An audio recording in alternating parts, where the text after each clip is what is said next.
Does Texas A&M like to wrap up? Of course they do. They went into Columbia, Missouri this weekend in a cold-ass game and completely railed the Missouri Tigers. Wasn't even close. They completely dominated Mizzou all 4 quarters, wrapped up with their damn blanket. Unbelievable, man. Just unbelievable. Welcome back to another week. It's week 11. Let's get into football this week. Like I said, Texas A&M walked right into Missouri and won 38-17, just completely murdering the Tigers. 60 minutes of pure domination by Mike Elo and the Aggies. At half, it was 14-0. Could have been 7, should have been 7, but Missouri O-line completely gave up, and A&M just completely stripped it out of Zoller's hand. They returned it. 2 plays later, 14-0, take us into half. And start of the half, start of the third quarter, A&M went 21. Mizzou immediately responds with a touchdown, gets a 3-and-out stop. They look like they might come back and make this game interesting. But A&M and their special teams had different plans. Get a fantastic fake punt on 4th and 4 on their own 38. Take it down to Missouri's 20-yard line. They win the game pretty much from right there on. And start of the half, start of the third quarter, A&M went 21. Mizzou immediately responds with a touchdown. Gets a 3-and-out stop. They look like they might come back and make this game interesting. But A&M and their special teams had different plans. Get a fantastic fake punt on 4th and 4 on their own 38. Take it down to Missouri's 20-yard line. They win the game pretty much from right there on. Went 28-7, or no, I think 24-7, and Mizzou just could not respond. The offense just could never get rolling. A&M just, quite frankly, just completely dominated Missouri. There is nothing that Missouri could have done differently. The play calling was terrible, but it was just awful. Everything about that game was terrible. Zollers went 7 for 22, passing-wise, 77 yards. You put in a true freshman in a game against the number 3 team in the country, it's going to be a disaster. I feel bad for the kid. Your first real chance, and then that's what happens. That just sucks. Everyone knew it was going to happen, and it happened. Marcel Reed had a fantastic game with 221 passing yards. He played great. Them and their stupid RPOs just completely killed Missouri. But then the other thing that just is mind-boggling to me is how the hell do you not use Ahmad Hardy that much? Jamal Roberts had more rushing yards than Hardy, which I'm not saying Jamal Roberts is bad. Jamal Roberts is fantastic. But it's just crazy to me. Aggies are 9-0. They broke the 8-4 curse. 9-4 is still on the table. But I don't see that happening. I don't think that's possible at all. Then, up in Happy Valley, Indiana barely escapes Penn State 27-24.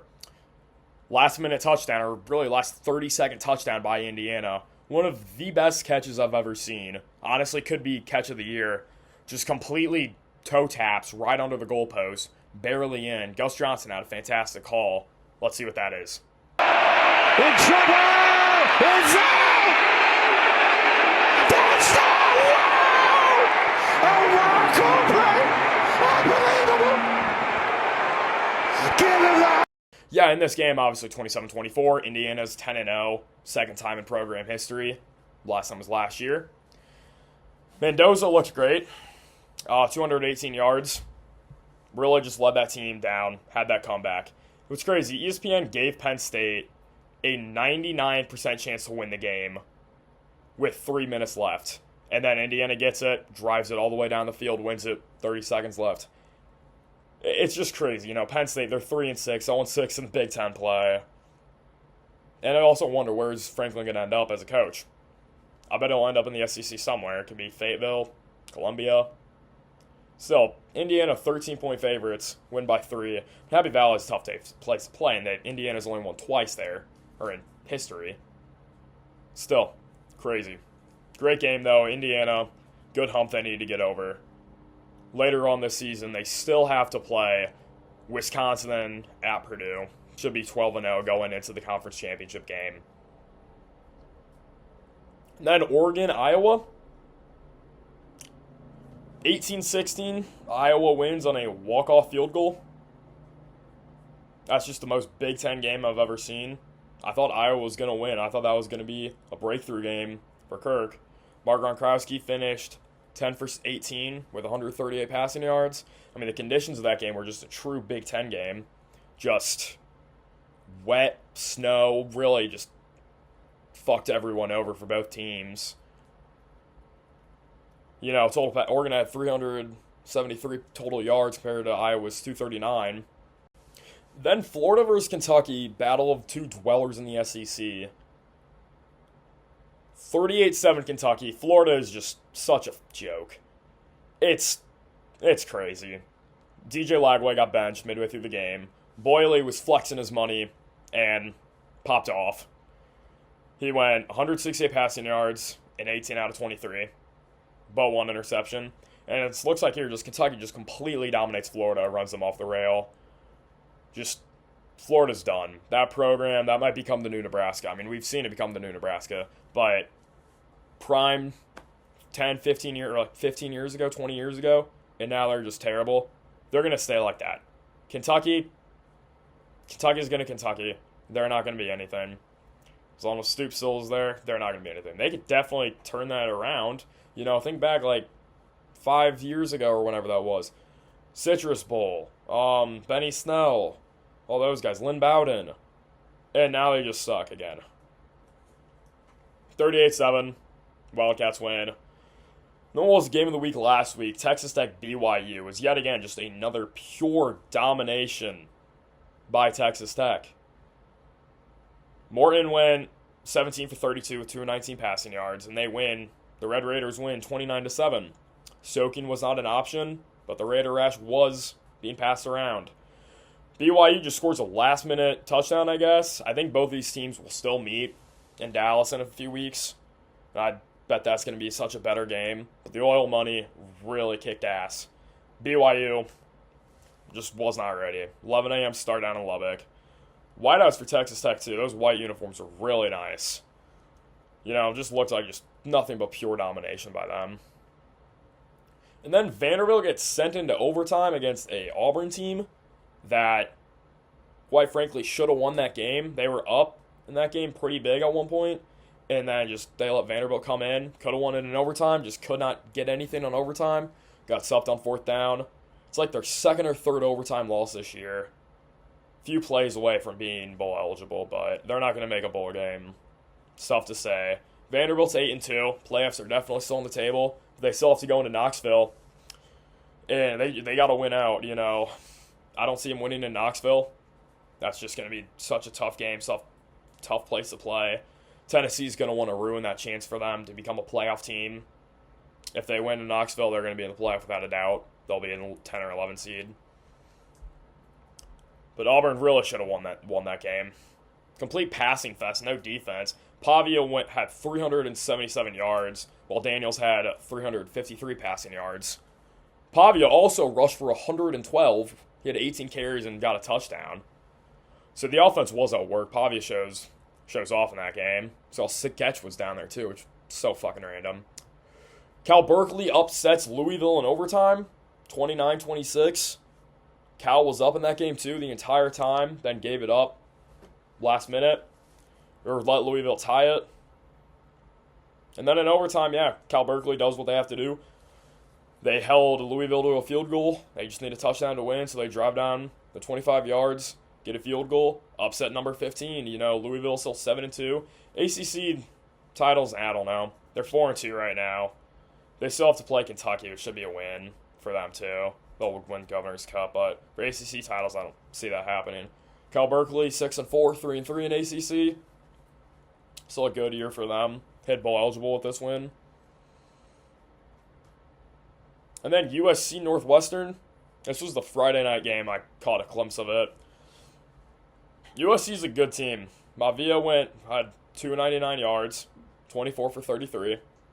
Yeah, USC looked really good. Playoff could be on the table for them. You know, 10-2.